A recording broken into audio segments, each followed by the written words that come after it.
Good morning. Today we start our new interesting topic, that is the bonsai.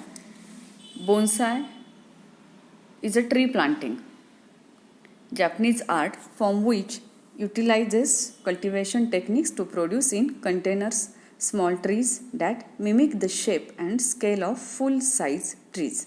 Similar practices exist in other cultures, including the Chinese tradition of penzai or penzing, from which the art originated, and the miniature living landscapes of Vietnamese. The Japanese tradition dates back over 1,000 years. The Japanese loanword bonsai has become an umbrella term in English, attached to many forms of potted or other plants, and also on occasion to other living and non-living things. According to Stephen, or in the New York Times, the term should be reserved for plants that are grown in shallow containers following the precise tenets of bonsai pruning and training, resulting in an artful miniature replica of a full-grown tree in nature. In the most restrictive sense, bonsai refers to miniaturized container-grown trees adhering to Japanese tradition and principle. Listen once again. Bonsai refers to miniaturized container-grown trees adhering to Japanese tradition and principle. Purpose of bonsai are primarily contemplation for the viewer and the pleasant exercise of effort and ingenuity for the grower. By contrast with other plant cultivation practices, bonsai is not intended for production of food or for medicine. In contrast of other plant cultivation practices, bonsai is not intended for production of food or for medicine. Instead, bonsai practice focus on long-term cultivation and shaping of one or more small trees growing in a container. Listen once again. Bonsai practice focuses on long-term cultivation and shaping of one or more small trees growing in a container. A bonsai is created beginning with a specimen of a source material. This may be cutting, seedling, or small tree of a species suitable for bonsai development. Bonsai can be created from nearly any perennial woody stemmed tree or shrub species. Bonsai can be created from nearly any perennial woody stem or shrub species that produces true branches and can be cultivated to remain small through pot confinement with crown and root pruning. Some species are popular as bonsai material because they have characteristics such as small leaves or needles that make term appropriate for the compact visual scope of bonsai. The source specimen is shaped to be relatively small and to meet the aesthetic standards of bonsai. Now we see the material sources for the bonsai. All bonsai start with a specimen of source material, a plant that the grower wishes to train into bonsai form. Bonsai practice is an unusual form of plant cultivation in that growth from seeds is rarely used to obtain source material. To display the characteristic aged appearance of a bonsai within a reasonable time, the source plant is often mature or at least partially grown when the bonsai creator beginnings work. Sources of bonsai material include the propagation from a source tree through cutting or layering, nursery stock directly from a nursery or from a garden center or similar resale establishment. Commercial bonsai growers, which in general sell mature specimens that display bonsai aesthetic qualities already. Collecting suitable bonsai material in its original wild situation, successfully moving it and replanting it in a container for development as bonsai. These trees are called yamadurui and are often the most expensive and prized of all bonsai. Now we see the techniques. See here in this picture one bonsai. This juniper makes extensive use of both. This bonsai is of juniper tree. The practice of bonsai is development incorporates a number of techniques either unique to bonsai or if used in other form of cultivation applied in unusual ways. The practice of bonsai development incorporates a number of techniques either unique to bonsai or if used in other forms of cultivation applied in unusual ways that are particularly suitable to the bonsai domain. These techniques include first, leaf trimming, the selective removal of leaves. The removal of leaves is called as leaf trimming. The selective removal of leaves for most varieties of deciduous tree of needles, for coniferous trees and some others, from a bonsai trunk and branches. Next, pruning the trunk, branches and roots of the candidate tree. Wiring branches and trunks allows the bonsai designer to create the desired general form and make detailed branch and leaf placements. Clamping using mechanical devices for shaping trunks and branches. Grafting new growing material, typically a bud, branch or root, into a prepared area on the trunk or under the bark of the tree. Next, defoliation, which can provide short-term dwarfing of foliage for certain deciduous species. Deadwood bonsai techniques such as Jean and Sherry simulate age and maturity in a bonsai. Now, what should we take care of bonsai? See, small trees grown in containers like bonsai require specialized care. Unlike houseplants and other subjects of container, gardening tree species in the wild in general grow roots up to several meters long and root structures encompassing several thousands liters of soil. In contrast, a typical bonsai container is under 25 centimeters in its largest dimension and 2 to 10 centimeters in volume. Branch and leaf or needle growth in trees is also of a larger scale in nature. Wild trees typically grow 5 meters or taller when mature, whereas the largest bonsai rarely exceed 1 meter and most specimens are significantly smaller. These size differences affect maturation, transpiration, nutrition, pest resistance, and many other aspects of the tree biology. Maintaining the long-term health of a tree in a container requires some specialized care techniques, such as watering must be regular and must relate to the bonsai species requirement for dry, moist, or wet soil. Repotting must occur at intervals dictated by the vigor and age of each tree. Tools have been developed for the specialized requirements of maintaining bonsai. Soil composition and fertilization must be specialized to the needs of each bonsai tree. Although bonsai soil is almost always whatever it's required, we give it as a soil composition and fertilization. See here some bonsai, and here are bonsai styles. First style is the formal upright style bald cypress. Cypress tree gives a formal upright style. Next, second style is the informal upright style. Here is a juniper tree. Next is a slant style conifer, cascade style conifer, forest style back hills. There are some styles of bonsai. In that, first is the formal upright, second is the informal upright, then third is the slant style conifer, then cascade style and forest style. Now we see one by one. Formal upright style. This formal upright is a style of trees characterized by a straight upright tapering trunk. Branches progress regularly from the thickest and broadest at the bottom to the finest and shortest at the top.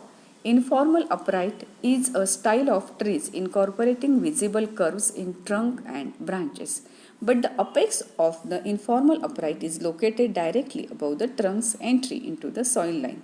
Slant is a style of bonsai possessing straight trunks like those of bonsai grown in the formal upright style. However, the slant style trunk emerges from the soil at an angle and the apex of the bonsai will be located to the left or right to the root base. Cascade is a style of specimens modeled after trees that grow over water or down the sides of mountains. Now see one by one the pictures of the bonsai. See here a very beautiful picture of bonsai of bougainvillea. Here are some containers, some modern containers or some modern bonsai pots. Here are some bonsai pots. Here are also types of bonsai. First is the formal upright, then informal upright, slanting, cascading, semi-cascading, literati, wind-swept, double trunk growing on a rock. Here is a hibiscus bonsai. See, this is the adenium bonsai, and adenium bonsai is a natural bonsai. See here, bougainvillea, cypress, ficus, juniper. Now we discuss in Marathi the bonsai. Just a minute.